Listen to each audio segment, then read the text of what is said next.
Ladies and gentlemen, today we're going to be talking about my thoughts on the Desert Perpetual, or DP. So Desert Perpetual is the new raid in Destiny, and I just want to talk about my thoughts about it. So starting off, I just want to say that all of the encounters are very, very fun.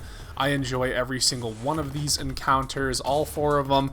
They're all very unique, and they all have their own special design and all that kind of stuff. So very good job on that. There's no repeat encounters like how in Salvation's Edge. The first and third encounter are basically the same. Root of Nightmares, all but planets are the same. You know, every single encounter in this raid is unique and has its own special mechanics. So kudos to Bungie for that. Next up, we have the very interesting layout and the fact that you can do it in any order.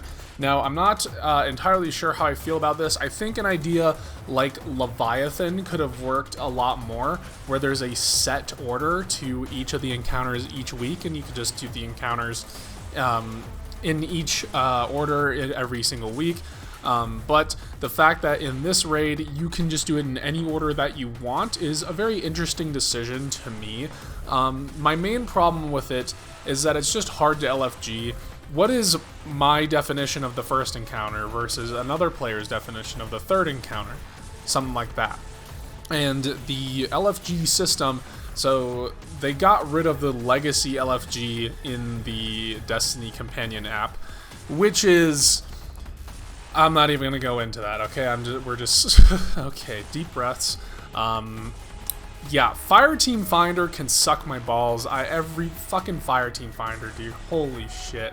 It's just hard to LFG, and the fact that Fireteam Finder doesn't let you have custom text, so you just have to put second checkpoint or third checkpoint, right? The only one that it really works on is final checkpoint, which is really, really unfortunate. Yeah, that's kind of a byproduct. I don't mind the concept of the go anywhere you want, like do any of the encounters anywhere you want. I don't mind that concept as an idea, but just in practice with LFG, oh my god. Yeah. So something I found very interesting is that there is no puzzle encounters, which is fair enough after Verity. But I think the fact that there's no puzzle encounters can be a good and a bad thing. Mainly puzzle encounters, or just like non-boss encounters I should say, are more used to introduce mechanics for a upcoming boss, which can be good and bad. Right, it can make figuring out the boss a little bit easier. But I do like it a little more because it allows that variety of encounters and like mechanics and stuff. It allows for that variety, and you can just go right into a new idea, right? You don't have to warm up to an idea, or it can be like Verity and just make the encounters something completely batshit insane. So yeah, I'm kind of like either here or there for it. I think this could be the only raid with 4 boss encounters. I think that'd be cool.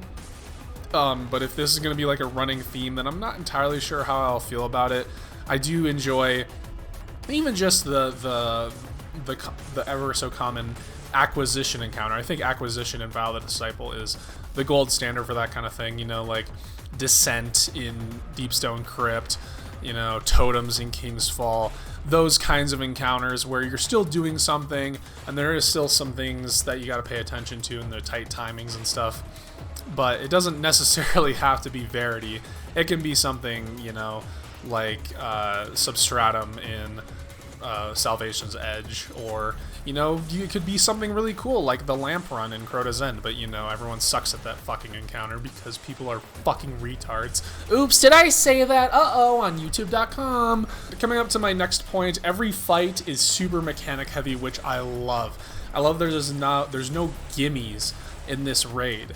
There's not a single gimme in this raid. Every single fight, everyone or almost everyone has to know what they're doing. I don't think there's a single encounter that you can just breeze through, right? Everyone has to do something at some point, right? There are easier jobs than others, and there are roles that are more straightforward than others, but every single fight, someone has to do something. There's no just fucking Root of Nightmares. Oh, I'm on ad clear. I can be ad clear for the whole fucking raid.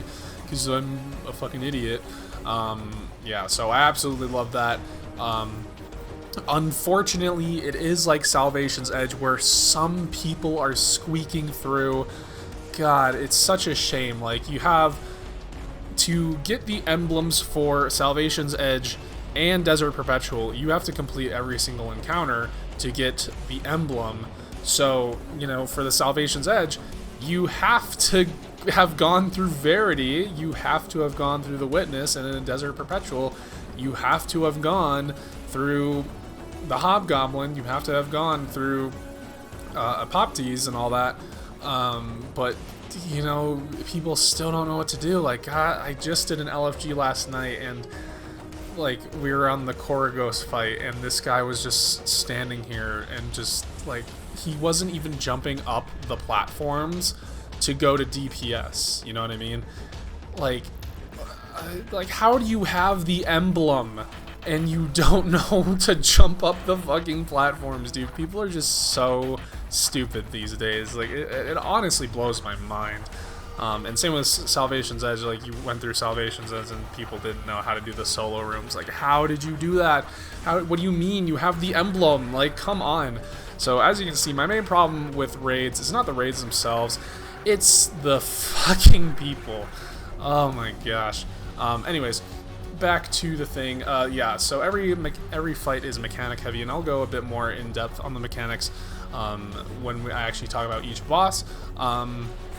But going into the mechanics, the fact that I think almost every single encounter has DPS mechanics, which I don't think we've seen since, like, King's Fall, like the remaster I mean, maybe, yeah, Crota's End, maybe the remaster of Crota's End, but when's the last actual, like, raid? I'm not talking about the remasters, but like the actual raids that you had to do a mechanic during DPS. Does Atrax 1 count as that? Like, kinda. I guess you could make an argument for that. I mean, does Rulk count because you have to move around to avoid his kicks? I mean, maybe that could count.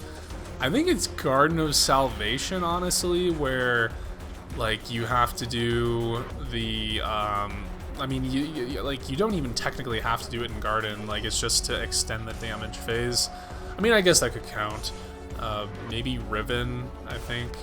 Riven or Garden of Salvation, whatever your definition of it. But there hasn't been, like, truly involved mechanics like this probably since King's Fall or Wrath of the Machine. Wrath of the Machine, my goat, my queen. Yeah, I really do like that all the DPS mechanics are very involved. It can be something as very involved as Apoptes, where everyone has to be doing something and you gotta wait till it's their turn.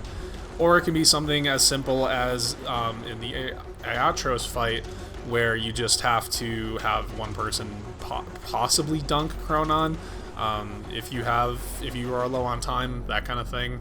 The DPS mechanics, I absolutely love it. Keep that part of the raid design up. Something that I will critique is the jumping puzzles. I do not think these jumping puzzles are very good at all. It just seems like kind of a slog, like just like a means to an end. There's not the sense of the journey when you're going on these jumping puzzles, you know? Like Val the Disciple. You're going on that jumping puzzle from encounter 2 to 3. It's like you're just seeing the scale of this place. Super duper cool. And then even after encounter 3 to encounter 4, it's this massive thing, and there's a lot of the scenery and set pieces. Like, there's nothing to gawk at during these jumping puzzles, you know? There's just, like, you can kind of think of it like the design of the whole space is pretty cool. But again, it just gets a little samey because it's just rotating balls.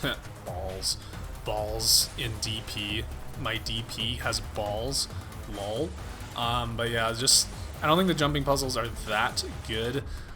It was kind of feeling a little bit more Leviathan-y, because Leviathan, if you were doing the underbelly, I should say, it really felt like you were sneaking around the ship, like in the back room, so it felt kind of cool to have that comparison versus the encounter spaces.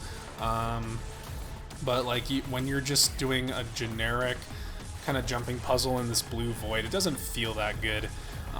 Salvation's Edge had some wonderful jumping puzzles. Like the transition from 2 to 3 is probably one of my favorite spaces in the game. And then obviously Deep Stone Crypt from 2 to 3. Incredible spacewalk there. Deep Stone Lullaby, of course. But Desert Perpetual, I think, just kind of missed the mark on the jumping puzzles, which I think is just as important of an aspect for these raids, honestly. Like, it has the environmental storytelling, you know, it really gives you that sense of progression, but there's not even like a big like light in the sky or something when you complete an encounter. Like, I don't know, it just, to me, I think they really missed the mark on the jumping puzzles. But going back to the main encounters, I think they absolutely nailed it with the actual physical spaces of encounters. Something that is not bothered me, but you know, when you have the TISM and you notice patterns and you just keep seeing those patterns, it's just like, dude, really? Like, come on, like, come up with something original. This is going to be like very hyper specific and no one's going to know what I'm talking about here, but it's the 9-point grid of encounter spaces. Every single encounter in a Destiny raid has had a 9-point grid system for each room, and you could argue that Exhibition, the Gauntlet in Valid Disciple, the third encounter, you could argue that doesn't, but even each actual individual room in that encounter does have a 9-point grid.